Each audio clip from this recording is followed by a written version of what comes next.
Good morning friends, কেমন আছো তোমরা সকলে? আশা করছি খুব ভালো আছো, সুস্থ আছো।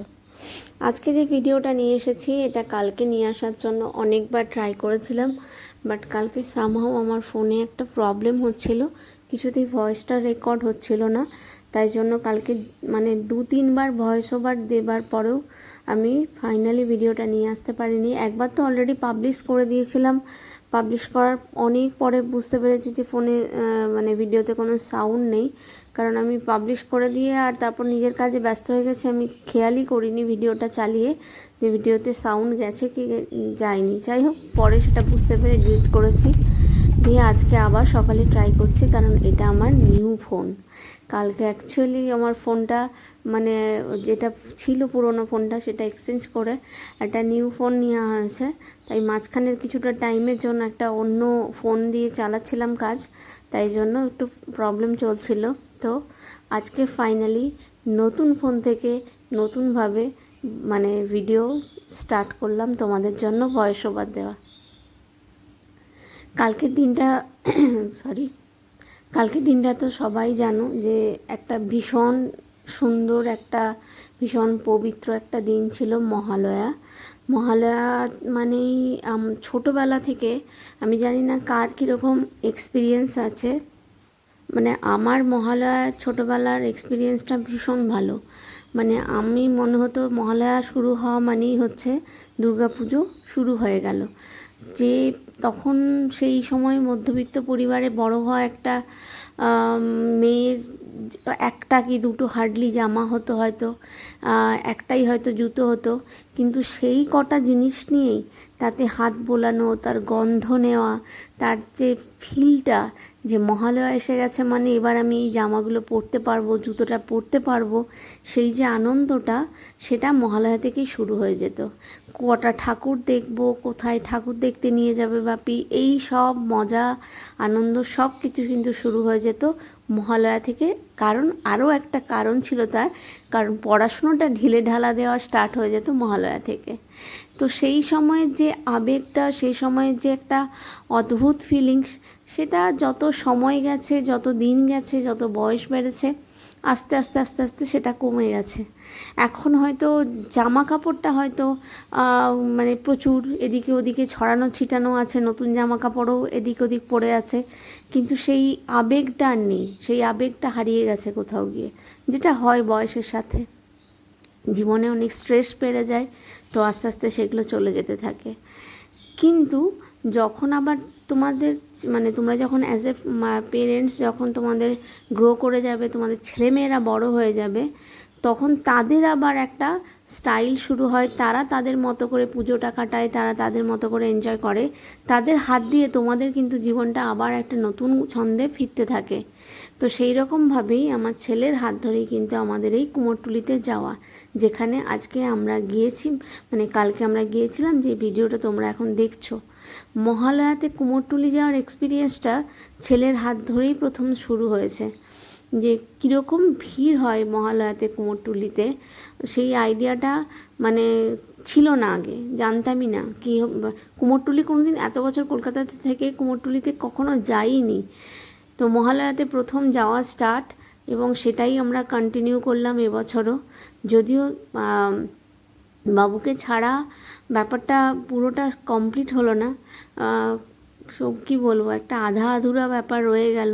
কিন্তু তাহলেও আমরা ভাবলাম কি যে এই আরও যে দুটো বাচ্চা আছে এখানে, আমার ভাইঝি আর আমার ভাসুরঝি, তাদেরকে নিয়ে একটুখানি বেরোনো যাক। বেরোলে তাদেরও একটুখানি ঘোরা হবে, আর আমাদেরও একটুখানি মাইন্ডটা ডাইভার্ট হবে, এবং ভিডিওটাও অবশ্যই শ্যুট করা হবে। তিনটে কাজ একসাথে হবে, তাই জন্য আমরা কালকে বেরিয়ে পড়েছিলাম সকাল সকাল কুমোরটুলির উদ্দেশ্যে। এবং জানো তোমরা, কালকে সকালবেলা থেকে কি প্রচণ্ড বৃষ্টি হয়েছিল, সকালে ভাবতেও পারিনি যে বেরোতে পারবো।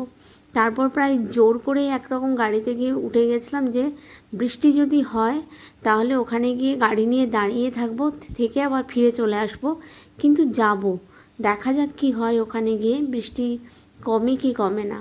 তো ফাইনালি যখন আমরা ওখানে পৌঁছে এবং প্রচুর লড়াই যুদ্ধ করে একটা পার্কিং জোগাড় করে গাড়ি থেকে নামলাম, তখন কিন্তু বৃষ্টি একদম ছিল না।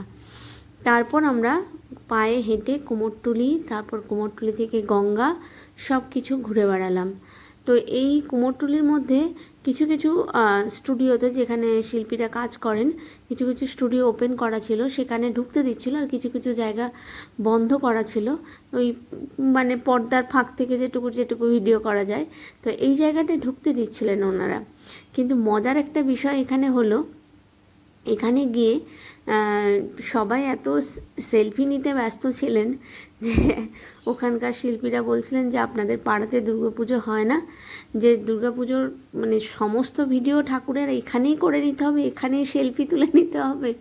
তো বেশ মানে মজা করেই বলছিলেন ওনারা। তারপরে তো ওইখান থেকে ভিডিও করে, যে দেখো বেশিরভাগ দোকানেই কিন্তু এরকম পর্দা ফেলা আছে, এই পর্দার ভেতর থেকে এরকম করে করে একটু একটু করে ভিডিও মানে করেছি। এবং ওখানে এত ছোট ছোট ছেলেমেয়েরা এসেছিল, মানে বড় বড় ছোট ছোট ছেলে মেয়েদের হাতে বড় বড় ক্যামেরা ছিল, এবং সেগুলো নিয়ে ওরা কিন্তু খুব সুন্দর করে ফটোশ্যুট করছিল, ভিডিও না অ্যাকচুয়ালি স্টিল ফটোশ্যুট করছিল। আর কুমারটুলির আশেপাশে বেশ কিছু বাড়ি দেখলাম, যেগুলো নর্থ ক্যালকাটার ঐতিহ্য বলতে পারো, একটুখানি পোড়ো পোড়ো বাড়ি হয়ে গেছে, কিন্তু সেই যে স্টাইলটা, সেই যে স্থাপত্যটা, সেটা তো পুরোপুরি এখনও নষ্ট হয়ে যায়নি। তো সেই বাড়িগুলোর সামনেও কিন্তু অনেকেই ফটোশ্যুট করছিল, মানে যারা অ্যাকচুয়ালি ফটোগ্রাফার, মানে যারা যে সমস্ত বাচ্চা ছেলেগুলোর হাতে ক্যামেরা ছিল, তারা হয়তো সুন্দর করে মানে অ্যাঙ্গেল বুঝে ফটো নিতে পারে, তাই জন্য তারা এত সুন্দর সুন্দর ক্যামেরা নিয়ে এসে ওই বাড়িগুলোর সামনে ফটোশ্যুট করছিল। খুব ভালো লাগছিল দেখতে, কারণ বাড়িগুলোর এত সুন্দর দেখতে। তোমাদেরকেও আমি দেখিয়েছি একটুখানি। এই যে এই বাড়িটা, আমি জানি না ক্যামেরায় কতটা তুলতে পেরেছি, সামনে থেকে আমি দেখেছি, এত সুন্দর দেখতে বাড়ি। এবং গঙ্গার ঘাটের সামনেও আমি এরকম দুটো বাড়ি দেখেছি, খুব সুন্দর সুন্দর বাড়িগুলো এখানে। তো তারপর আমরা এখন রওনা দিয়ে দিয়েছি গঙ্গার ঘাটের উদ্দেশ্যে, কারণ এত কুমোরটুলির কাছে গিয়ে গঙ্গাতে যাব না, সেটা তো হয় না। গঙ্গা তো সবসময় টানে, মা গঙ্গাকে দর্শন না করে তো আসাই যায় না। তো কুমোরটুলি থেকে হাঁটা শুরু করলাম। এবার হাঁটতে হাঁটতে যেটা সব থেকে বেশি দুর্যোগ হলো, যে একে তো এরকম কাদা রাস্তা, জল, বৃষ্টি, এত কিছু কাণ্ড ছিল, তার মধ্যে আমার জুতোটা গেল ছিঁড়ে। এবার তোমরা বলো যে আমি 2 কিলোমিটার দূরে, আমার গঙ্গা থেকে 2 থেকে 2.5 কিলোমিটার দূরে আমার গাড়ি পার্ক করা আছে, আমি এই জুতো নিয়ে হেঁটে হেঁটে বাড়ি ফিরবো কী করে? এই এক সেকেন্ড বলে দিই, এই বাড়িটাও কিন্তু ওরকম একটা বাড়ি, আর এই সামনে ইয়েলো কালারের বাড়িটাও কিন্তু ওই রকমই সুন্দর একটা বাড়ি ছিল। আমি 3টে বাড়ি শ্যুট করতে পেরেছিলাম, খুবই সুন্দর দেখতে বাড়িগুলো। মানে এখানে এই যে দেখো ক্যামেরা নিয়ে কত ফটোশ্যুট হচ্ছে এখানে, এই জন্য এই জায়গাটা প্রচণ্ড ভিড় ছিল, সব মনে হয় ইনস্টার জন্য আরে ফটোশ্যুট করছিল। যাই হোক, খুব সুন্দর জায়গাটা ছিল দেখতে। এখানে এইটা একদম গঙ্গার পাশে। তো যাই হোক, আমার তো জুতো গেল ছিঁড়ে, সেই জুতো টানতে টানতে আমি হাঁটতে শুরু করলাম। তো এবার রাস্তাঘাটে লোকজন তো দেখছিলই, একজন তো এসে আমাকে অ্যাডভাইস দিয়েও গেল যে ফেভিকুইক কিনে নিন, কিনে জুতোটা লাগিয়ে হাঁটুন, এরকম এক পায়ে টেনে টেনে কী করে হাঁটবেন। কিন্তু সেটা তো পসিবল ছিল না, কারণ জুতোটা আমার ভয়ঙ্করভাবে ছিঁড়েছিল। সেটা মানে কোনো রকম আমাকে আভাস না দিয়ে ছিঁড়ে গেছে। বেরোবার আগেও যদি বুঝতাম যে জুতোটা এরকম বিট্রে করতে পারে, তাহলে আমি জুতোটা ওইটা পরেই যেতাম না। যাই হোক, ফাইনালি ঠাকুর আমাকে বাঁচিয়ে দিয়েছিলাম। হঠাৎ করে একটা জুতো সারাইয়ের দোকান, তখনই যে ঝাঁপিটা তার উঠছে, আমি গিয়ে হাজির হলাম। আমি বললাম আমার জুতোটা একটু সারিয়ে দিন, নাহলে আর বাড়ি ফিরতে পারবো না। তো এইভাবে জুতোটা সারিয়ে আবার সুন্দর করে হাঁটতে হাঁটতে একটু গাড়ির কাছে ফিরে এলাম। তো যদি ভিডিওটা তোমাদের ভালো লেগে থাকে তাহলে অবশ্যই লাইক করো, কমেন্ট করো এবং শেয়ার করো। আর যারা নতুন আছো তারা প্লিজ চ্যানেলটাকে সাবস্ক্রাইব করে দিও। প্লিজ, তোমাদের সাবস্ক্রিপশন আমাকে এগিয়ে নিয়ে যেতে খুব হেল্প করে, তাই চ্যানেলটাকে প্লিজ সাবস্ক্রাইব করে পাশে থেকো। আর বেল বাটনটা অন করে দিও, যাতে যে কোনো সময় যে কোনো ভিডিও আপলোড করলে তোমাদের কাছে পৌঁছে যায়। ভালো থেকো, সুস্থ থেকো। আশা করছি সকলের মহালয়া খুব ভালো কেটেছে। তো সবাই কমেন্ট করে জানিও। সুস্থ থেকো, টাটা, বাই।